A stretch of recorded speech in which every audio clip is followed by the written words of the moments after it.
तैयार हैं, नीचे चलें खाने के लिए।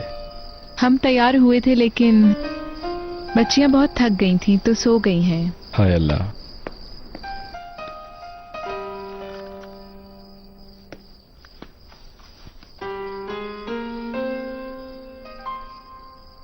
बेहतर होगा आप ही चले जाएं। मैं इन्हें अकेला नहीं छोड़ सकती क्योंकि नई जगह है, अगर उठ गई तो डर जाएंगी। ऐसा नहीं होगा, और आप तैयार भी हो गई हैं। नहीं, बिल्कुल नहीं, मैं बच्चियों को छोड़ के नहीं जा सकती।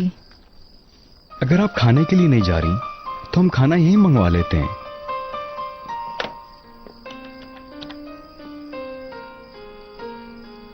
Hotel service.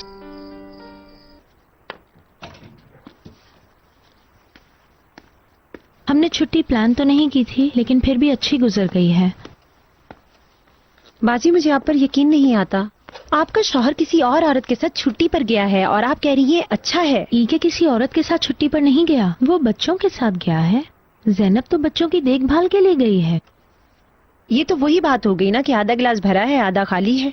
मैं पॉजिटिव तरीके से देख रही हूँ, और अगर वैसा भी है जैसा तुम कह रही हो तो भी मुझे कोई फर्क नहीं पड़ता। क्या इतना आसान है? आपको सच में कोई परवाह नहीं है? इंसान अपने आप के साथ जितना ज्यादा समझौता कर ले दर्द उतना कम होता है। अगर मैं आपको जानती ना होती तो जो कुछ बहनोई जी ने कहा मैं सच समझने लगती। नहीं तो आपके इस बर्ताव की कोई वजह नहीं। लाल प्लीज बस करो, मुझे कोई जरूरत नहीं है कि मैं किसी से अपना कहा हुआ मनवाऊं।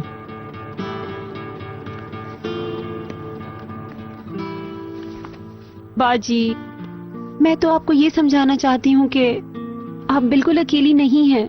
आपके पास कोई है, कम से कम ये बताना चाहती हूँ। मैं आपके पास हूँ। तो फिर सुनो कि मैं कैसा महसूस कर रही हूँ। मुझे खुशी है कि ज़ैनब वहाँ पर है क्योंकि मुझे पता है बच्चियाँ उसके साथ हिफाजत से हैं। ज़ैनब का वहाँ होना मुझे पागल कर देता है क्योंकि वहाँ पर मुझे होना चाहिए था। अगर ऐसा है तो आप क्यों नहीं वहाँ पर? आप अपने साथ ऐसा क्यों कर रही हैं? क्योंकि ऐसा होना जरूरी है। क्या आपकी नजर में ये छोटा ऑपरेशन है? हाँ ऐसा ही है।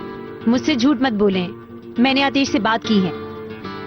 मैंने भी की है बात, उसे तुम्हें कुछ नहीं बताया? मेरे पास इतना दिमाग है कि मुझे ये पता है कि ये छोटा ऑपरेशन नहीं है।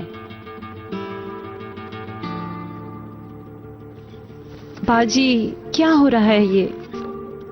मैं आपकी मिन्नत करती हूँ, बताएं।